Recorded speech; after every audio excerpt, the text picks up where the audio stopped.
Dobrý den, u telefonu Zdeněk Kouba ze společnosti Telefonika O2. Mohu prosím hovořit s panem magistrem Pavlem Semerádem? Ano, u telefonu. Dobře, já vám děkuji. Naše společnost Telefonika O2 má novou akční nabídku mobilních Zkraťte datových to. tarifů. Zkraťte to. Dobře, musíte využíváte notebooky? Ano, využíváme. A máte nějaké mobilní datové připojení? Ano, máme. Můžete zeptat do jaké společnosti?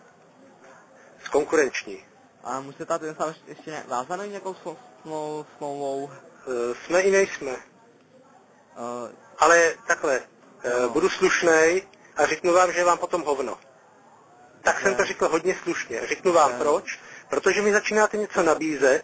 Prvně se podívejte na to, co jste všechno způsobili, vaše společnost, co má s váma za problémy, co všechno nejste schopni udělat, akorát kecáte a vy mi tady něco chcete nabízet, nějaký produkt a sám víte, že když po vás pak něco budu chtít, tak to stejně nedokážete a začnete se vymlouvat na technické podmínky a začnete mi žvejkat podobné píčoviny.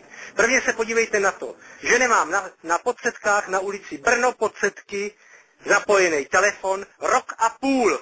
Rok a půl jsou v pozici čuráka, který se vás akorát doprošuje.